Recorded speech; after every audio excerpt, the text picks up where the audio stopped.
Kregon's Dark World presents Destiny Primed, written by Thomas Guerin, the first chapter. Chapter 1.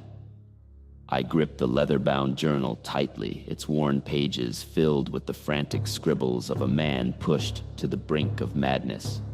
This tattered relic holds the truth, a truth so twisted and terrifying that it still makes my blood run cold to this day. Fuck. It all started so innocently, I mutter, flipping open the journal to the first few pages. Just another schmuck getting out of the slammer, looking for a fresh start. The words transport me back to that fateful day when Jonas stepped out of that dusty prison, squinting against the harsh desert sun. He clutched a worn duffel bag, his knuckles white, as if it were a lifeline back to the world he had been ripped from years ago. Mike was waiting with that beat-up old Chevy just like he'd promised. "Welcome back to the shit show, brother," he said with a half-smile, as Jonas tossed his bag into the truck bed. As they tore down the cracked desert highway, the radio crackled with news of the escalating conflict between Israel and Iran.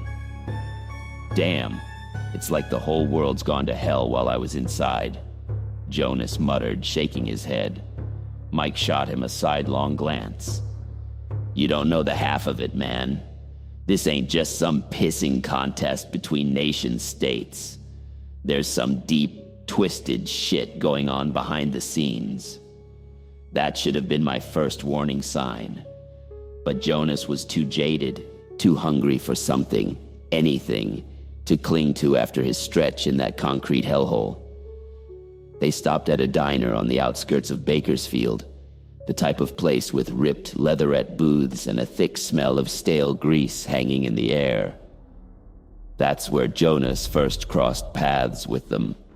A group of ragtag individuals huddled around a battered table, their voices low but intense as they pored over maps, news clippings, and printouts covered in illegible scribbles.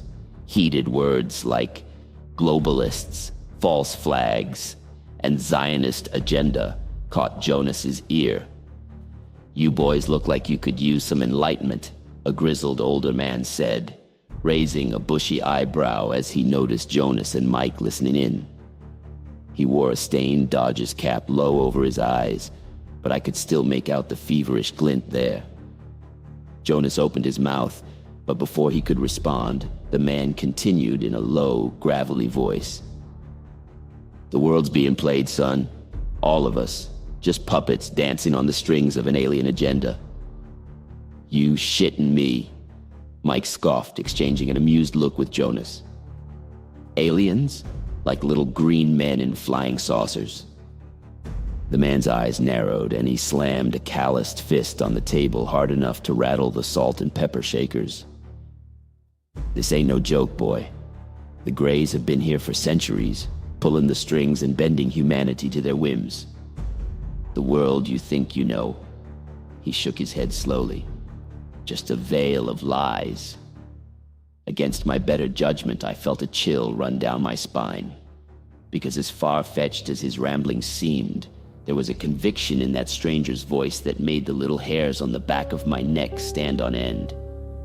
"If you want to see the truth with your own eyes, be at the old Kingman warehouse at midnight," he growled, scribbling an address on a grease-stained napkin and sliding it across the table to Jonas.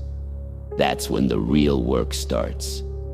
Famous last words, because by the end of that night, Jonas and Mike would be in so deep, so tangled in the sick, terrifying web of the cult known as the Mythocults, that they'd never be able to escape. I shudder, flipping ahead in the journal to the next frantic scrawls. "Should have turned around and ran while we had the chance," I whisper. But we were young and dumb, blinded by anger at the system and a hunger for answers.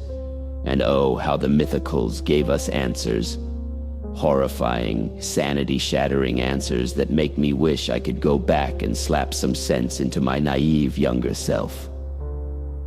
The old warehouse's rusted door creaks open, and I see it for the first time. a massive corkboard covering the entire back wall, a dizzying array of photos, maps, and scribbled notes held together by a twisted web of red strings. A relic of madness, bearing witness to the alien truth. I slammed the journal shut, my heart pounding.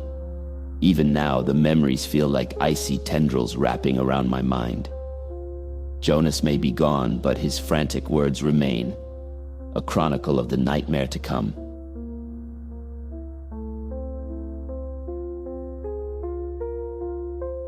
Chapter 2. The dank basement air hung thick with the musty scent of aged parchment and the metallic tang of something else. Something that didn't belong in this world. I shiver, flipping through the journal to the next frantic scrawls. Jonas's handwriting grows more erratic with each turn of the page, devolving into a written madness that still makes my heart pound when I revisit these entries. Should have turned and ran while I had the chance, I mutter, picturing Jonas sitting in that dimly lit room, surrounded by the other fresh-faced recruits to the Mythaccult's twisted cause. They were like lambs being led to the cosmic slaughter. The lights were kept low, putting the focus on the makeshift stage at the front of the room.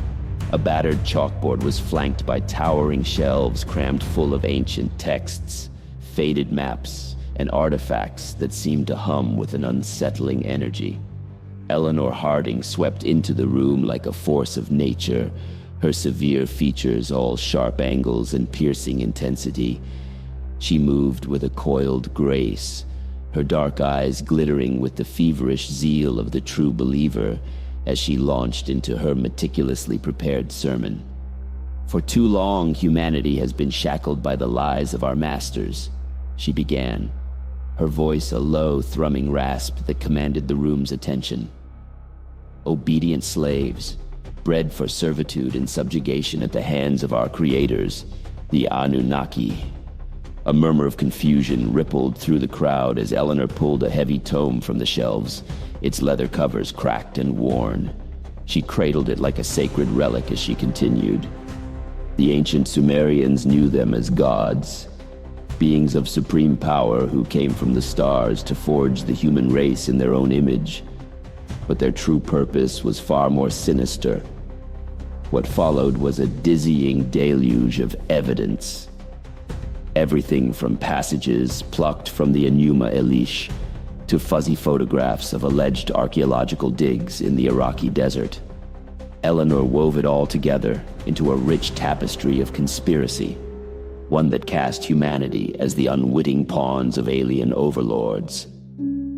They came for one reason: our planet's reserves of gold and other precious resources, which they required to survive, she insisted, stabbing a manicured nail at a projection of the solar system.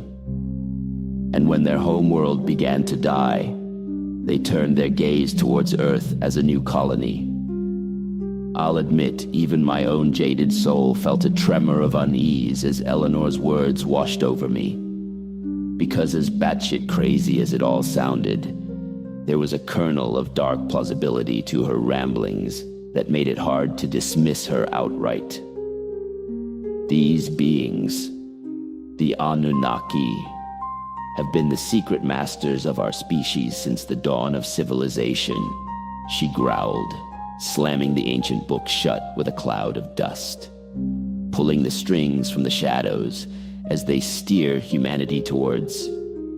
She trailed off, letting the ominous silence hang heavy in the air. That's when she unveiled the artifact, a dull metallic oblong object that seemed to thrum with barely contained power. Etched along its surface were indecipherable symbols and markings, like a language not meant for human eyes. This is proof of their existence, Eleanor breathed, a reverent hush falling over the room. A Sumerian relic, discovered in the ruins of an ancient temple, a remnant of our creator's technology. With a few taps, the artifact's surface flickered with eldritch light, projecting a dizzying hologram that made my head spin. It was like a twisted star map, with Earth at the center of a spiraling network of trade routes and outposts that spanned the galaxy. This is their domain, their celestial empire, Eleanor murmured, gesturing at the slowly rotating projection. And we are but slaves, toiling away to fuel their ambitions. I'll never forget the look on Jonas's face in that moment, the slackness of his jaw, the naked shock in his eyes as he stared at that indisputable proof of alien interference, because in that instant, no matter how hard he tried to cling to his rational mind, he knew that everything had changed. The world he thought he knew was just a thin veil draped over a much deeper, darker reality. One where our very existence was dictated by the whims of beings as far beyond us as we are from ants. From that point on, Jonas was hooked. A fish caught on the cult's twisted line, reeled in inch by inch until he was utterly consumed. Because once you've seen behind that cosmic curtain, once you've felt the icy tendrils of that ancient truth slither into your mind, well, there's no going back. In the wastelands of the silence, beneath the sky so cold and gray, the chains that bind us, rusted, twisted, in the shadows where they're forgotten lay. Hear the whispers of the damned calling through the winds that carry cries of despair. A symphony of the lost souls falling in the abyss of darkness we tear.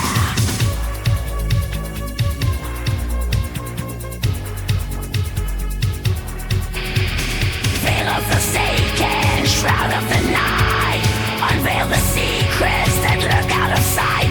They're among us. Screams of the ancient, echoes of strife, tearing at the fabric of the forsaken life. They're among us. Through the corridors of madness, where the relics of despair are kept, the scriptures inked in blood and sadness, where the mournful angels wept, chanting hymns of doom and gloom. The cult of shadows gathers neath the moon, their voices summoning impending doom, as they dance to the cursed forsaken tune.